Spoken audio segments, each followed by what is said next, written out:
आज के इस विचार मंथन में स्वागत है। हमारे सामने नेपोलियन हिल की क्लासिक किताब थिंक एंड ग्रो रिच से जुड़े कई दिलचस्प स्रोत हैं। इसके हिंदी अनुवाद जैसे सोचिए और अमीर बनिए और सोचो और अमीर बनो पर लेख हैं, सारांश हैं और कुछ खास अंश भी। ऐसा लग रहा है हम हिल के उन विचारों की तह तक जाने वाले हैं जिन्होंने पीढ़ियों को प्रभावित किया है। निश्चित रूप से। और इन स्रोतों को देखकर लगता है कि हमारा मकसद सिर्फ ये जानना नहीं है कि हिल ने क्या कहा, बल्कि ये समझना है कि उनके सिद्धांत जो सिर्फ पैसा कमाने तक सीमित नहीं है, हाँ, बल्कि जीवन के किसी भी क्षेत्र में सफलता के लिए हैं, वो आज भी इतने प्रासंगिक क्यों हैं। याद करें, ये किताब तो एंड्रू कार्नेगी की प्रेरणा से लिखी गई थी। अच्छा, हाँ, जिन्होंने हिल को चुनौती दी थी कि वो हेनरी फोर्ड और थॉमस एडिसन जैसे 500 से ज्यादा सफल लोगों का अध्ययन करें और सफलता का एक हाँ। और वो फॉर्मूला जो इन स्रोतों से उभरता है, उसका केंद्रीय विचार बड़ा शक्तिशाली लगता है। विचार ही वस्तु है। बिल्कुल या जैसा एक स्रोत कहता है, आप जो सोचते हैं वही बन जाते हैं। ये सुनने में तो बड़ा सरल लगता है, पर लगता है हिल का पूरा दर्शन वो इसी नींव पर टिका है। तो चलिए खोदना शुरू करते हैं। सबसे पहली और बुनियादी चीज क्या है जिस पर सभी स्रोत सहमत हैं? वो है इच्छा, डिजायर। लेकिन सिर्फ एक मामूली सी चाहत नहीं, हिल इसे कहते हैं प्रबल इच्छा, बर्निंग डिजायर। हाँ, बर्निंग डिजायर। एक ऐसी इच्छा जो आपके आपके पूरे वजूद पर हावी हो जाए, जो आपको सोने ना दे। ये सिर्फ वो नहीं कि हाँ अमीर बनना अच्छा रहेगा। नहीं नहीं। और इस प्रबल इच्छा को समझाने के लिए एडविन सी बर्न्स की कहानी, वो तो लगभग हर स्रोत में मिलती है। ये वाकई कमाल है। हाँ बिल्कुल है। एक आदमी जिसके पास ना पैसा था ना कोई जान पहचान, वो तय करता है कि उसे महान आविष्कारक थॉमस एडिसन के साथ काम करना है, सिर्फ उनके लिए नहीं। सोचिए जरा, कितनी बड़ी सोच थी उस समय। बिल्कुल। और कहानी की ताकत इसी बात में है कि बर्न्स ने सिर्फ सोचा नहीं, वो सचमुच मालगाड़ी में बैठकर एडिसन के शहर पहुंचे। बिना टिकट के शायद। हाँ शायद। फिर उनके ऑफिस गए और किसी भी तरह वहां टिके रहने का रास्ता निकाला। शुरुआत में छोटे मोटे काम करके भी वो अड़े रहे।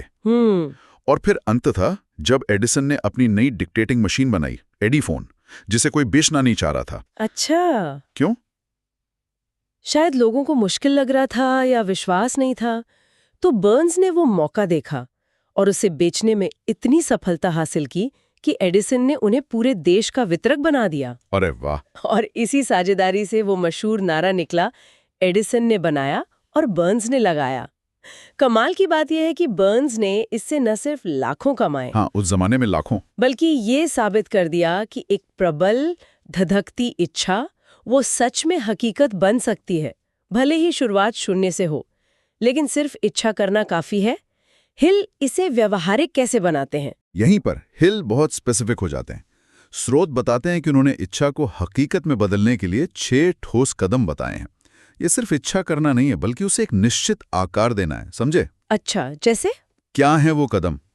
पहला, आपको ठीक ठीक कितना पैसा चाहिए, मतलब एकदम निश्चित रकम या जो भी आपका लक्ष्य है। दूसरा, इसके बदले में आप क्या देने को तैयार हैं, क्योंकि बिना कुछ दिए कुछ नहीं मिलता। हाँ, ये जरूरी है। तीसरा, एक निश्चित तारीख तय करें, कब तक चाहिए। चौथा, एक डिटेल्ड योजना बनाएं और तुरंत काम शुरू करें। ये नहीं कि जब तैयार हो जाऊंगा तब, नहीं, अभी, तुरंत एक्शन। बिल्कुल। पांचवा, इन सब बातों को लिखें, एक साफ बयान। और छठा, और ये मनोवैज्ञानिक रूप से बहुत महत्वपूर्ण है, इस लिखे हुए बयान को दिन में 2 बार, सुबह उठते ही और रात सोने से पहले जोर से पढ़ें। सिर्फ पढ़ें? नहीं, पढ़ें और महसूस करें, ऐसे जैसे आप पहले ही इसे हासिल कर चुके हैं। वो भावना जरूरी है। ये छठा कदम दिलचस्प है। सिर्फ पढ़ना नहीं, महसूस करना। यह हमें अगले सिद्धांत पर लाता है जिस पर स्रोत जोर देते हैं, विश्वास, फेथ। विश्वास। ये सिर्फ धार्मिक आस्था नहीं है, बल्कि अपने लक्ष्य पर और खुद पर अटूट भरोसा। लेकिन ये विश्वास आता कहाँ से है, खासकर जब हालात मुश्किल हों, तब कैसे बनाए रखें? हिल के अनुसार विश्वास कोई ऐसी चीज नहीं है जो बस हो जाती है। इसे विकसित करना पड़ता है, और इसका मुख्य जरिया है आत्मसुझाव, ऑटो सजेशन। Auto suggestion? हाँ, मतलब खुद को सुझाव देना। हाँ, यानी अपने अवचेतन मन को, सबकॉन्शियस माइंड को लगातार सकारात्मक संदेश देना। जब आप बार बार खुद से कहते हैं और महसूस करते हैं कि आप सफल होंगे, तो धीरे धीरे आपका अवचेतन मन इसे सच मानने लगता है। अच्छा। और फिर वो आपके कामों को, आपके फैसलों को उसी दिशा में प्रेरित करता है। स्रोत मिसाल देते हैं, जैसे गांधी जी या मार्टिन लूथर किंग जूनियर। हाँ। अब देखिए, उनके पास पारंपरिक शक्ति तो थी नहीं, मतलब सेना, पैसा, वो सब। सही। पर उनमें अपने लक्ष्य पर, अपनी क्षमता पर अटूट विश्वास था, और वो विश्वास उन्होंने लाखों लोगों तक पहुंचाया। वही उनकी असली ताकत थी, समझिए। हाँ, और इसी विश्वास को मजबूत करने के लिए एक स्रोत 5 सूत्री आत्मविश्वास का फॉर्मूला भी देता है। उसमें अपने लक्ष्य को जानना, उस पर लगातार काम करने का वादा करना, हाँ। सकारात्मक सोच पर ध्यान देना, इच्छा को स्पष्ट करना और ईमानदारी से काम करना, ये सब शामिल है। तो इच्छा और विश्वास तो नींव हो गए। अब इमारत बनाने के लिए औजारों की बात करते हैं। स्रोत किन मुख्य औजारों का जिक्र करते हैं? अगला महत्वपूर्ण सिद्धांत है विशेषज्ञ ज्ञान, स्पेशलाइज्ड नॉलेज। हिल कहते हैं कि सिर्फ सामान्य ज्ञान से काम नहीं चलता। जनरल नॉलेज काफी नहीं है। अच्छा। आपको अपने चुने हुए क्षेत्र का विशेष ज्ञान हासिल करना होगा। लेकिन यहाँ एक अहम बात है। हिल के लिए ज्ञान का मतलब सिर्फ जानकारी इकट्ठा करना नहीं है, रटना नहीं है। तो फिर क्या है? असली शक्ति ज्ञान को लागू करने में है, उसे संगठित योजनाओं के जरिए इस्तेमाल करने में है। ज्ञान अपने आप में सिर्फ संभावित शक्ति है, पोटेंशियल पावर। इसका मतलब है कि आपको सब कुछ खुद जानने की जरूरत नहीं है। वो हेनरी फोर्ड वाला उदाहरण याद आता है, जिसका स्रोतों में जिक्र है। हाँ, बिल्कुल। उनके पास ज्यादा स्कूली शिक्षा नहीं थी, और जब उन पर अज्ञानी होने का आरोप लगा, तो उनका जवाब था कि वो अपने डेस्क पर बटन दबाकर किसी भी विषय के विशेषज्ञ को बुला सकते हैं। सही है। उनकी ताकत जानकारी रटना नहीं थी, बल्कि जानकारी तक पहुंचना और उसे इस्तेमाल करना था। यही है विशेषज्ञ ज्ञान का सही मतलब। और ये सिर्फ पुराने जमाने की बात नहीं। वेंडीज के संस्थापक डेव थॉमस, हाँ, डेव थॉमस, जिन्होंने स्कूल छोड़ दिया था, बाद में सफलता हासिल करने के बाद अपना GED पूरा किया, हाई स्कूल डिप्लोमा जैसा। जी। उन्होंने ये युवाओं को प्रेरित करने और ये दिखाने के लिए किया कि सीखना कभी बंद नहीं होता। ये निरंतर केंद्रित सीखने और उसे लागू करने के महत्व को दिखाता है। तो ज्ञान एक औजार है। दूसरा औजार क्या है? कल्पना शक्ति, इमेजिनेशन। हिल इसे मन की कार्यशाला कहते हैं, वर्कशॉप ऑफ द माइंड, जहां विचारों को आकार दिया जाता है। बिल्कुल। स्रोत 2 तरह की कल्पना की बात करते हैं। एक सृजनात्मक, क्रिएटिव इमेजिनेशन। हाँ, जिससे बिल्कुल नए विचार आते हैं, शायद अवचेतन से, या हिल जिसे अनंत प्रज्ञा, इन्फिनिट इंटेलिजेंस कहते हैं, उससे जुड़कर। और दूसरी है संश्लेषणात्मक कल्पना, सिंथेटिक इमेजिनेशन, जिससे पुराने विचारों, पुराने कॉन्सेप्ट्स को नए तरीकों से जोड़ा जाता है, कुछ नया बनाने के लिए। ये दिलचस्प है। क्या इसका कोई ठोस उदाहरण है सिंथेटिक कल्पना का? कोका कोला की कहानी, जिसका संकेत स्रोतों में है, वो शायद सिंथेटिक कल्पना का एक अच्छा उदाहरण हो सकती है। देखिए, एक फार्मासिस्ट ने एक सिरप का फॉर्मूला बनाया था। हाँ। आशा कैंडलर ने उसे खरीदा। अब रकम पर स्रोत थोड़े अलग अलग बताते हैं, पर वो जरूरी नहीं। जरूरी यह है कि कैंडलर ने उस साधारण फॉर्मूले में संभावना देखी, उनकी कल्पना, और फिर उसे बाजार तक पहुंचाने की संगठित योजना। उसी ने उसे एक ग्लोबल ब्रांड बना दिया। मूल विचार शायद एकदम नया नहीं था, पर उसे लागू करने का तरीका वो कल्पनाशील और योजनाबद्ध था। तो कल्पना से योजना बनती है, और अगला सिद्धांत है योजनाबद्ध कार्यान्वयन, ऑर्गेनाइज्ड प्लानिंग। सही। मतलब सिर्फ सोचना या कल्पना करना काफी नहीं है, एक ठोस प्लान चाहिए और उस पर तुरंत एक्शन लेना होगा। एक स्रोत कहता है सपना प्लस योजना प्लस क्रियान्वयन इज इक्वल टू सफलता। ये तो सीधा और स्पष्ट लगता है। हाँ, है तो सीधा, लेकिन यहाँ हिल एक और जरूरी बात जोड़ते हैं, लचीलापन, फ्लेक्सिबिलिटी। लचीलापन मतलब ये कि अगर आपकी पहली योजना काम ना करे तो हार ना माने, निराश होकर बैठ ना जाएं, उसे बदलें, दूसरी योजना बनाएं और तब तक प्रभावित करते रहें, एडजस्ट करते रहें, जब तक आपको वो योजना ना मिली जाए जो काम करती है। अच्छा। ज्यादातर लोग इसलिए असफल नहीं होते कि उनमें क्षमता नहीं होती, बल्कि इसलिए कि उनकी योजनाएं कमजोर होती हैं, या वो पहली दूसरी बाधा आते ही हार मान लेते हैं, छोड़ देते हैं। तो इच्छा, विश्वास, ज्ञान, कल्पना और योजना, ये सब अपनी जगह हैं। लेकिन अगर कोई फैसला ही ना ले पाए तो? जी। यहीं पर अगला सिद्धांत आता है ना, जी। निर्णयशीलता, जी। डिसीजन। एकदम। स्ट्रॉथ इस पर बहुत जोर देते हैं। सफल लोग जल्दी और दृढ़ता से निर्णय लेते हैं, फर्म डिसीजन। और अगर उन्हें बदलना भी हो तो बहुत सोच समझकर और धीरे धीरे। और असफल लोग? इसके ठीक उलट। असफल लोग या तो निर्णय लेते ही नहीं, टालते रहते हैं, या बहुत देर से लेते हैं और फिर उन्हें फट से बदल देते हैं। जरा सी मुश्किल आई, बदल दिया। हिल तो यहां तक कहते हैं कि अनिर्णय और टालामटोल जुर्मा भाई हैं। Indecision and procrastination are twin brothers. बिल्कुल, जहां एक होगा दूसरा अपने आप आ जाएगा। क्या इसका कोई आधुनिक उदाहरण है? फ्रेड स्मिथ और फेडेक्स की कहानी याद आती है जिसका जिक्र है। हाँ, बेहतरीन उदाहरण है। कॉलेज में उनके ओवरनाइट डिलीवरी के आइडिया को प्रोफेसर ने अव्यवहारिक कहकर कम ग्रेड दिया था। हाँ, सी ग्रेड मिला था शायद। शुरुआती सालों में कंपनी को भारी घाटा हुआ। निवेशक तो उन्हें हटाने की सोचने लगे थे, लेकिन स्मिथ अपने फैसले पर डटे रहे। बिल्कुल, उनका वो दृढ़ निर्णय, वो कन्विक्शन ही फेडेक्स की सफलता का आधार बना। और ये दृढ़ निर्णय सीधे तौर पर अगले सिद्धांत को जन्म देता है, दृढ़ता, परसिस्टेंस। हाँ, दृढ़ता यानी बाधाओं और तथाकथित असफलताओं के बावजूद लगे रहना, हार न छोड़ना। ये शायद सबसे महत्वपूर्ण गुणों में से एक है। जरूर। स्रोत एडिसन का उदाहरण देते हैं। लाइट बल्ब बनाने से पहले 10,000 बार असफल होना। सोचिए जरा। 10,000 बार! कितनी दृढ़ता चाहिए इसके लिए। हिम्मत चाहिए। पर ये दृढ़ता अंधी नहीं होनी चाहिए, है ना? मतलब सिर्फ लगे रहना काफी नहीं। अगर रास्ता ही गलत हो, दीवार में सर मारते रहना तो नहीं, है ना? सही कहा, बिल्कुल सही। हिल की दृढ़ता, इच्छा की शक्ति, एक स्पष्ट योजना और निश्चित निर्णय पर आधारित होती है। ये अंधेपन में लगे रहना नहीं है। ये जानते हुए लगे रहना है कि आपका लक्ष्य सार्थक है और आपकी योजना सही दिशा में है। हाँ, उसमें सुधार की जरूरत हो सकती है। हाँ, अच्छा। स्रोत बताते हैं कि ये सफलता और असफलता के बीच का मुख्य अंतर है।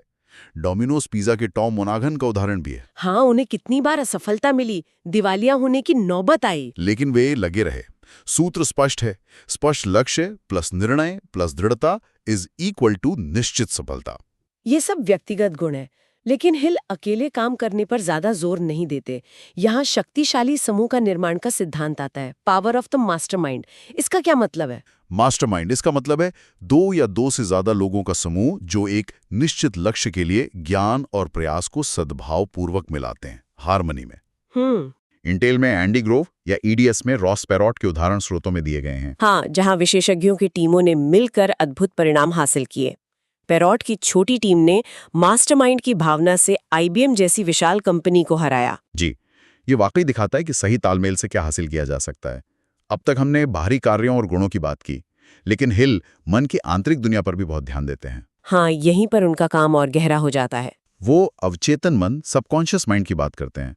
हमारे दिमाग का वो हिस्सा जो हमेशा काम करता रहता है, हमारी आदतों, हमारे विश्वासों, हमारे अनैच्छिक कार्यों को नियंत्रित करता है, एक तरह का ऑटो पायलट। अच्छा। हिल इसे एक उपजाऊ जमीन की तरह देखते हैं, एक खेत की तरह, जिसमें आप जो भी विचार रूपी बीज बोएंगे वही फसल उगेगी। और ये मन भावनाओं से भरे विचारों से सबसे ज्यादा प्रभावित होता है। तो सकारात्मक सोचना क्यों जरूरी है, ये यहाँ स्पष्ट होता है। बिल्कुल, क्योंकि अवचेतन मन अच्छे और बुरे विचार में फर्क नहीं करता। वो न्यूट्रल है। वो सिर्फ उन विचारों को ग्रहण करता है जो प्रबल होते हैं, जिन पर ज्यादा ध्यान दिया जाता है, और जो भावनाओं से जुड़े होते हैं, खासकर विश्वास की भावना से। स्रोत 7 सकारात्मक और 7 नकारात्मक भावनाओं का जिक्र करते हैं। डर, ईर्ष्या, नफरत जैसी नकारात्मक भावनाएं। हाँ, वो आसानी से घर कर लेती हैं, बिना बुलाए मेहमान की तरह। जबकि विश्वास, प्रेम, आशा जैसी सकारात्मक भावनाओं को जानबूझकर विकसित करना पड़ता है, उन्हें चुनना पड़ता है। आत्म सुझाव के जरिए? हाँ, ऑटो सजेशन के जरिए उसे लगातार पोषित करना पड़ता है। इसके बाद हिल मस्तिष्क, ब्रेन की बात करते हैं।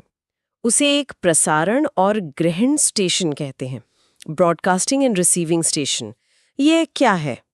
उनका मानना था कि हमारे विचार ऊर्जा तरंगों के रूप में प्रसारित होते हैं, वाइब्रेशंस।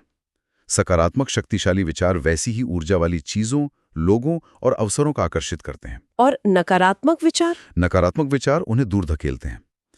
ये थोड़ा गूढ़ लग सकता है ना, लॉ ऑफ अट्रैक्शन जैसा, लेकिन इसका सार यही है कि आपकी मानसिक स्थिति, आपकी वाइब्रेशन आपके बाहरी यथार्थ को प्रभावित करती है। हिल तो अपने अदृश्य सलाहकारों, इनविजिबल काउंसलर्स का भी जिक्र करते हैं। ये क्या था?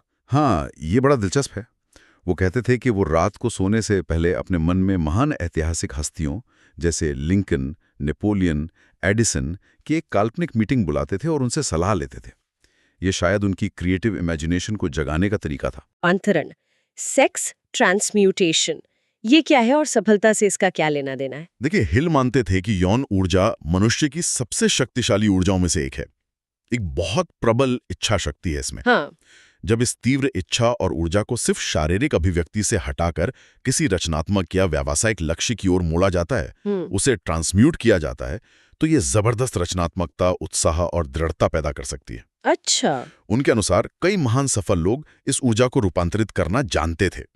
उनका यह भी मानना था कि अक्सर बड़ी सफलता 40-50 की उम्र के बाद इसीलिए मिलती है क्योंकि तब तक लोग इस शक्तिशाली ऊर्जा को नियंत्रित और निर्देशित करना बेहतर सीख जाते हैं। ये दिलचस्प दृष्टिकोण है। और इन सभी सिद्धांतों पर महारत हासिल करने के बाद हिल एक अंतिम, थोड़ी रहस्यमयी सी क्षमता की बात करते हैं, छठी इंद्रिय, सिक्स्थ सेंस। हाँ, छठी इंद्री, इसे हिल अंतर्ज्ञान या अनंत प्रज्ञा, इन्फिनिट इंटेलिजेंस से जुड़ाव मानते हैं। मतलब ब्रह्मांडीय ज्ञान के उस स्रोत से संपर्क जिससे विचार, प्रेरणा और अचानक समाधान मिलते हैं। Intuition, gut feeling. हाँ, कह सकते हैं। ये तर्क और हमारी पांचों इंद्रियों से परे की समझ है। ये वो क्रोजनादा या गट फीलिंग है जो आपको सही अवसरों की ओर ले जाती है या खतरों से आगाह करती है। हिल के अनुसार ये पिछले सभी 12 सिद्धांतों में महारत हासिल करने का नतीजा है। और इसे विकसित कैसे किया जा सकता है? ध्यान, मनन और पिछले सिद्धांतों के अभ्यास से। एडिसन और स्टीव जॉब्स जैसे लोग अक्सर अपनी अंतर्दृष्टि पर भरोसा करने के लिए जाने जाते हैं। ये वही छठी इंद्रिय है। तो ये तो हुए सफलता के सिद्धांत, लेकिन हिल असफलता के बारे में भी बात करते हैं ना? बल्कि स्रोत बताते हैं कि उन्होंने इस पर काफी विस्तार से लिखा है। बिल्कुल। सिर्फ ये नहीं बताते कि क्या करना है, ये भी बताते हैं कि क्या नहीं करना है। सफलता की राह बताने के साथ साथ हिल उन गड्ढों के बारे में भी चेतावनी देते हैं जिनसे बचना जरूरी है। उन्होंने असफलता के 30 प्रमुख कारण बताए हैं। जी हाँ, और 55 प्रसिद्ध बहाने भी, वो बहाने जिनका लोग अपनी कमियों को छिपाने के लिए इस्तेमाल करते हैं। एक्सक्यूज। इन कारणों में लक्ष्यहीनता, अनुशासन की कमी, टालमटोल, दृढ़ता का अभाव, नकारात्मक रवैया, ये सब शामिल हैं। लेकिन सबसे ज्यादा जोर शायद 6 मूलभूत डर पर है। 6 बेसिक फियर्स। हाँ, वो 6 डर। गरीबी का डर, आलोचना का डर, खराब स्वास्थ्य का डर, प्यार खोने का डर, बुढ़ापे का डर और मृत्यु का डर। इनमें से कौन सा डर सबसे ज्यादा बाधा डालता है हिल के अनुसार? स्रोत बताते हैं कि हिल आलोचना के डर को सबसे घातक मानते थे, फियर ऑफ क्रिटिसिज्म। अच्छा, क्यों? क्योंकि कितने ही लोग सिर्फ इसलिए अपने सपनों का पीछा नहीं करते क्योंकि वे डरते हैं कि लोग क्या कहेंगे, या अगर मैं असफल हो गई तो लोग हंसेंगे। ये तो बहुत आम है। ये डर पहल करने से, जोखिम लेने से रोकता है और लोगों को एक साधारण औसत जीवन जीने पर मजबूर कर देता है, जबकि उनमें असाधारण बनने की क्षमता हो सकती है। इससे निपटने का तरीका क्या है, इस डर से या बाकी डरों से? आत्मविश्लेषण, सेल्फ एनालिसिस। हिल जोर देते हैं कि हमें ईमानदारी से खुद का आकलन करना चाहिए, अपनी कमजोरियों को, अपने डरों को, अपने बहानों को पहचानना चाहिए। हाँ, स्रोतों में उन सवालों की लिस्ट का भी जिक्र है जो हिल ने आत्म मूल्यांकन के लिए दिए थे। बिल्कुल। और मुख्य बात यह समझना है कि असफलता अंत नहीं है, वो फाइनल नहीं है जब तक आप उसे मान ना लें।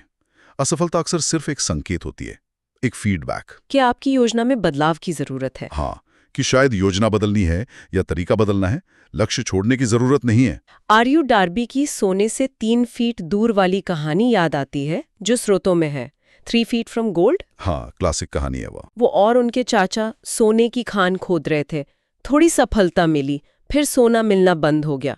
उन्होंने हार मान ली और मशीनें बेच दी। हाँ, कबाड़ी वाले को बेच दी। जिसने खरीदी उसने एक इंजीनियर बुलाया और इंजीनियर ने बताया कि सोने की नस वहीं से सिर्फ 3 फीट नीचे थी। बस 3 फीट। सोचिए, और उस आदमी ने लाखों कमाए। डाबी ने इससे सीखा कि हार मानने से पहले विशेषज्ञ सलाह लेनी चाहिए थी और थोड़ा और डटे रहना चाहिए था। ये कितनी बड़ी सीख है। बिल्कुल। ये कहानी दृढ़ता और विशेषज्ञ सलाह दोनों के महत्व को रेखांकित करती है। हार मानने की जल्दी नहीं करनी चाहिए। तो इन सभी स्रोतों का सार क्या निकलता है, अगर हमें हिल के दर्शन का निचोड़ निकालना हो कुछ वाक्यों में? निचोड़ ये है कि असाधारण सफलता, चाहे वो धन हो, करियर हो या जीवन का कोई और पहलू, सबसे पहले आपके दिमाग में शुरू होती है। It's all in the mind basically. ये आपकी सोच को बदलने का, एक प्रबल इच्छा विकसित करने का, उस पर अटूट विश्वास करने का, फिर विशेषज्ञ ज्ञान हासिल करने, कल्पना का उपयोग करने, ठोस योजना बनाने। तुरंत निर्णय लेने, दृढ़ रहने। हाँ, और दूसरों के साथ तालमेल बिठाकर यानी मास्टरमाइंड बनाकर काम करने का एक पूरा ढांचा है, एक सिस्टम है। और इसमें आंतरिक अनुशासन भी उतना ही महत्वपूर्ण है। अपने अवचेतन को साधना, सकारात्मक भावनाओं को चुनना। बिल्कुल, डर और बहानों पर काबू पाना और अपनी अंतर्दृष्टि, अपनी गट फीलिंग को सुनना, ये कोई जादू की छड़ी नहीं है। नहीं, ये आत्मिक जागरूकता और लगातार प्रयास की मांग करता है। डिसिप्लिन चाहिए। हाँ, और स्रोत बार बार इस बात पर जोर देते हैं कि ये सिद्धांत कालातीत हैं, टाइमलेस। और किसी पर भी लागू होते हैं। हाँ, चाहे उनकी पृष्ठभूमि कुछ भी हो, शिक्षा या शुरुआती हालात कुछ भी रहे हों। कार्नेगी, एडिसन, फोर्ड से लेकर गांधी, किंग, स्मिथ, मोनाहन तक के उदाहरण यही साबित करते हैं। ये एक तरह का मानसिक और व्यवहारिक रोड मैप है। इन स्रोतों पर आधारित एक अंतिम विचार जो मेरे मन में आ रहा है, वो हिल कहते हैं कि ब्रह्मांड या अनंत प्रज्ञा विचारों को हकीकत में बदलते समय अच्छे या बुरे में भेद नहीं करती। हाँ, वो न्यूट्रल है। वो बस प्रमुख विचारों, यानी जिन पर सबसे ज्यादा ध्यान और भावना केंद्रित होती है, उन्हीं को साकार करती है। अगर ये सच है कि हमारे विचार इतनी निष्पक्षता से हमारी वास्तविकता बनाते हैं, तो ये हम पर कितनी बड़ी जिम्मेदारी डालता है, न सिर्फ अपने व्यक्तिगत सफलता के लिए, बल्कि हम सामूहिक रूप से कैसी दुनिया बना रहे हैं इसके लिए भी। हमारे विचारों की गुणवत्ता और दिशा पर ध्यान देना शायद पहले से कहीं ज्यादा जरूरी है। इस पर वाकई सोचने की जरूरत है।